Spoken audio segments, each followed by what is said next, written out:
Avez-vous déjà ressenti ce vide silencieux qui semble vous regarder en retour lorsque vous êtes seul? Ce n'est pas un trou physique, mais un poids qui réside derrière les yeux, un murmure qui interroge « Pourquoi es-tu ici ?» Beaucoup fuient cet écho, se distrayant avec des écrans, des conversations et des obligations fabriquées. Mais le vide est patient, il attend, il observe chaque pas, comme s'il avait tout le temps du monde. Et peut-être en a-t-il. Peut-être existe-t-il depuis avant votre naissance, attendant simplement le moment où vous vous arrêterez pour l'affronter. La vie, avec toute sa hâte et son bruit, a été construite pour que vous n'entendiez pas cet écho. L'école, le travail et les factures, les opinions des autres, tout soigneusement empilé pour ériger un mur entre vous et cette question dérangeante. Mais derrière ce mur, la question reste vivante. Elle ne vieillit pas, ne se fatigue pas et ne disparaît pas. C'est pourquoi, même entouré de gens, vous pouvez vous sentir seul. C'est l'écho qui appelle. Certains appellent cela une quête de sens, d'autres une crise existentielle. J'aime mieux le nommer un appel.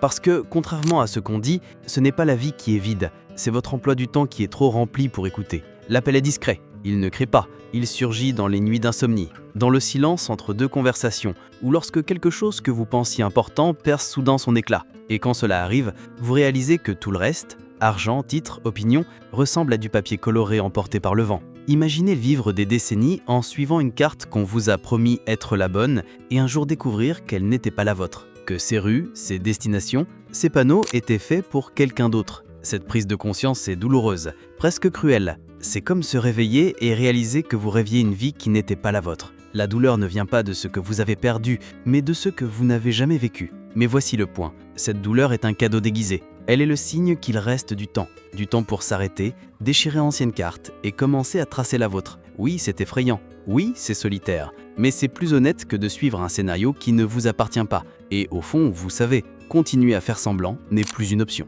Le but, ce mot si souvent utilisé et si mal compris, n'est pas une récompense que vous trouvez à la fin de la vie. C'est la boussole qui guide chaque pas. Sans lui, tout est aléatoire, même le bonheur. Avec lui, même la douleur a un sens. Et si vous ne trouvez pas votre vôtre, vous passerez toute votre vie à courir, mais toujours en rond. Aujourd'hui, traversons ensemble ce mur de bruit et affrontons cet écho. Parce qu'il ne veut pas vous détruire, il veut vous révéler. Avez-vous déjà remarqué à quel point la vie semble vous imposer un scénario tout prêt à suivre ? Dès votre plus jeune âge, quelqu'un a décidé que vous deviez vous lever, étudier, travailler, payer des factures et, entre tout cela, essayer de trouver des moments pour être heureux. Personne ne s'interroge sur le sens de ce chemin pour votre âme. Vous êtes simplement poussé dedans, comme une pièce interchangeable dans une machine gigantesque. C'est confortable, prévisible et étouffant. Et tandis que vous jouez ce rôle, une question dérangeante commence à murmurer au fond de votre esprit. Est-ce tout ? Ce murmure dérange parce qu'il est ancien. Il vient d'avant votre naissance. C'est comme si votre âme savait déjà que vous étiez ici pour quelque chose de plus grand,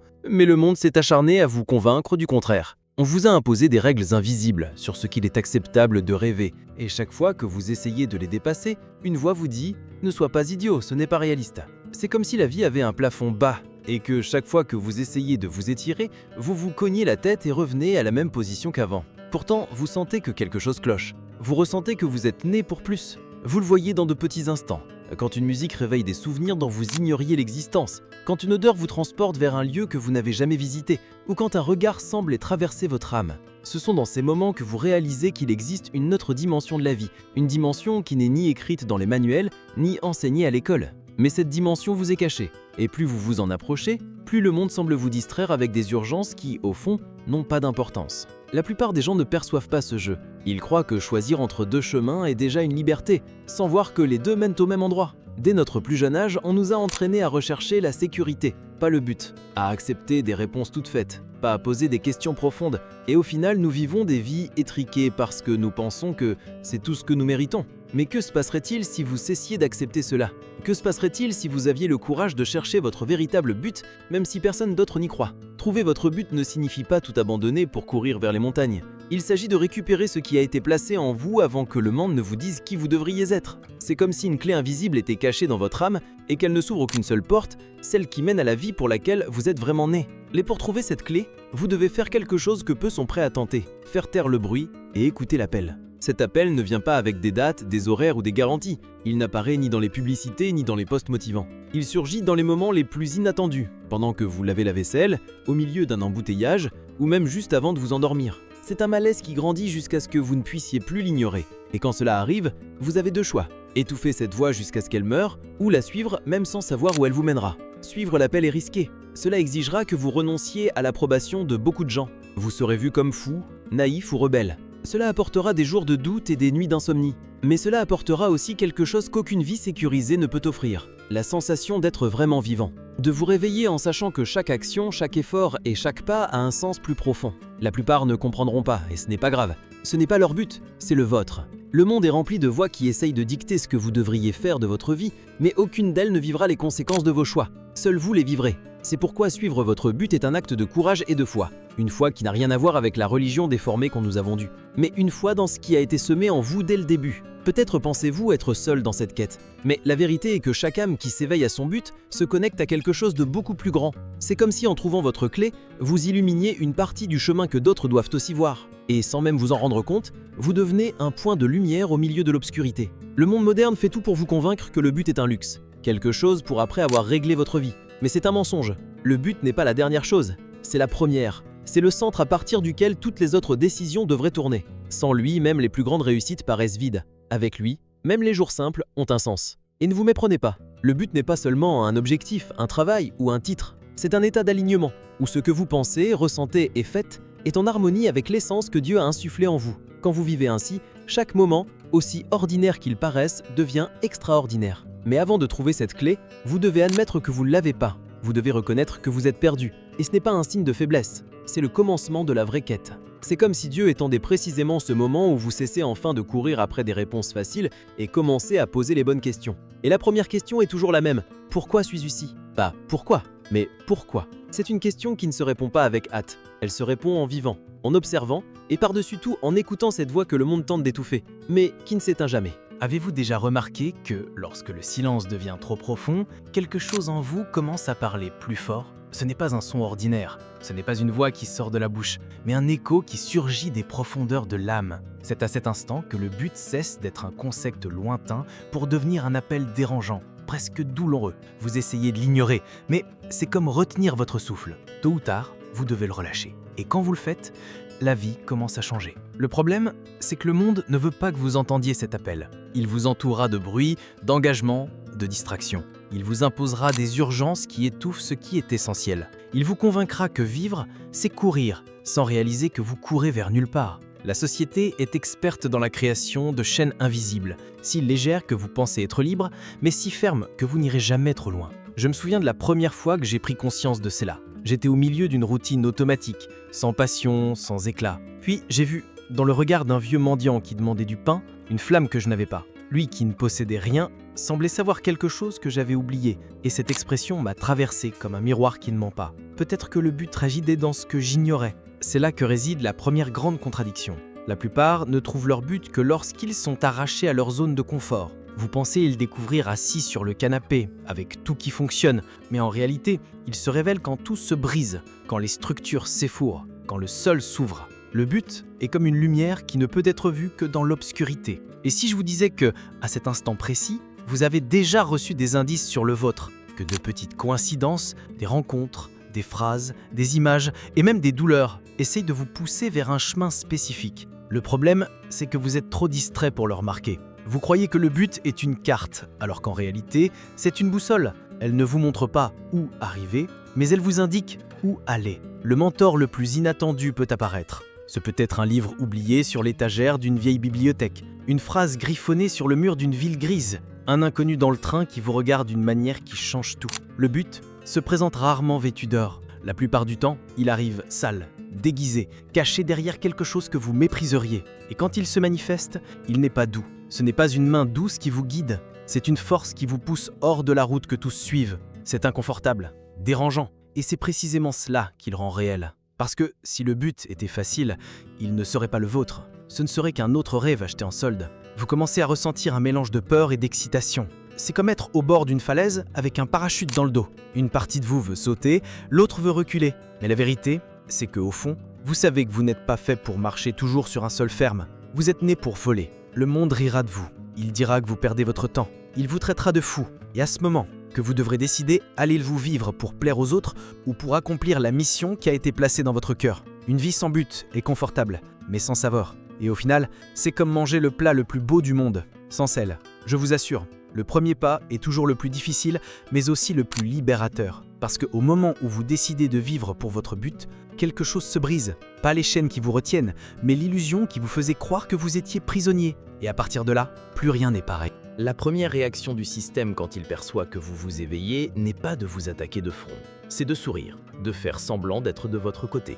Il vous offrira des raccourcis, des solutions rapides, des cours de développement personnel ornés comme des pièges dorés. Il vous dira que oui, vous êtes sur la bonne voie, mais que vous devez adapter votre but à quelque chose de plus viable. C'est à ce moment que beaucoup tombent, croyant encore être éveillés, alors qu'en réalité, ils n'ont fait que changer de cage. La guerre la plus dangereuse n'est pas contre les barreaux visibles, mais contre ceux peints de couleurs attrayantes. Il est facile de lutter contre un ennemi déclaré. Ce qui est difficile, c'est de réaliser que l'ennemi se déguise maintenant en ami, en conseiller, voire en mentor.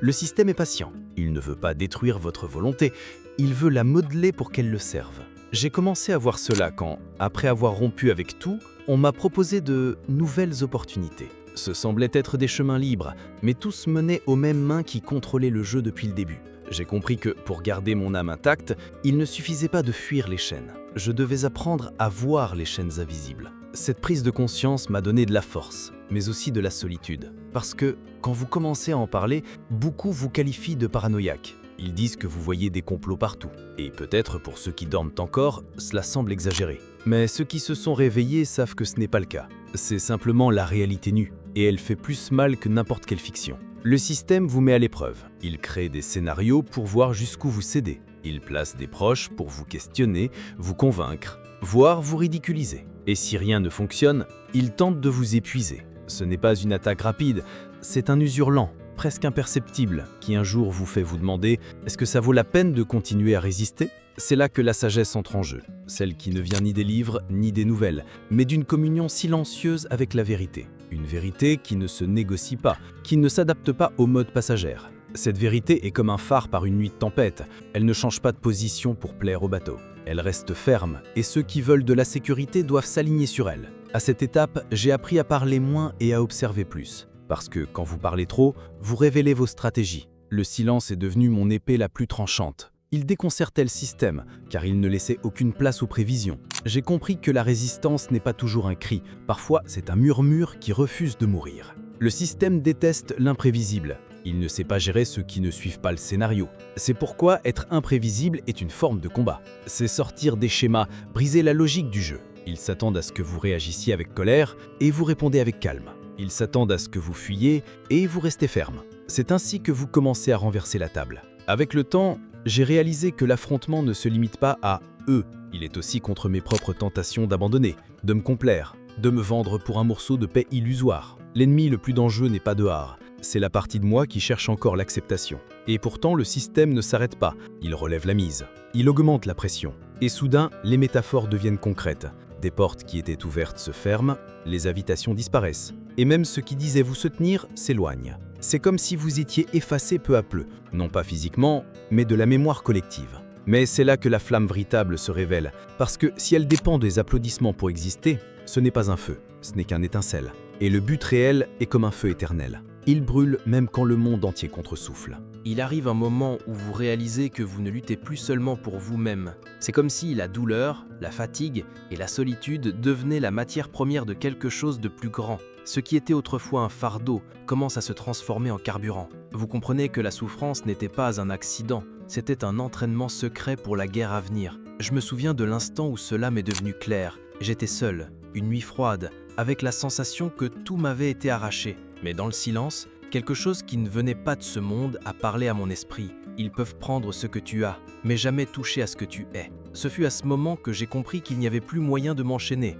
À partir de là, tout a changé. J'ai cessé de mesurer la vie par ce qui m'arrivait et j'ai commencé à la mesurer par ce que je choisissais de faire avec ce qui m'arrivait. Le système voulait que je sois une victime. J'ai décidé d'être un témoin. Il voulait faire taire ma voix. J'ai appris à parler par des actes qu'aucun algorithme ne peut censurer. J'ai commencé à voir des schémas qui m'échappaient auparavant. J'ai vu que chaque coup que j'avais reçu m'avait enseigné une loi différente. Des lois non écrites, mais qui fonctionnent toujours. Des lois qui ne plient pas face au gouvernement, au système ou aux époques. des lois qui viennent d'en haut et ne peuvent être abrogées. L'une d'elles résonnait plus fort. Celui qui sème la vérité récolte la liberté. Cette prise de conscience m'a donné une nouvelle arme, le courage de vivre comme une preuve, parce que les mots peuvent être contestés. Mais une vie qui ne refuse pas de se plier est un sermon qui n'a pas besoin de chair. Et chaque acte de fidélité à la vérité devient une graine qui, tôt ou tard, germe dans la vie de quelqu'un que vous ne connaissez même pas. À la fin, j'ai réalisé que le système ne craint pas ceux qui crient contre lui, il redoute ceux qui restent debout quand tous s'agenouillent.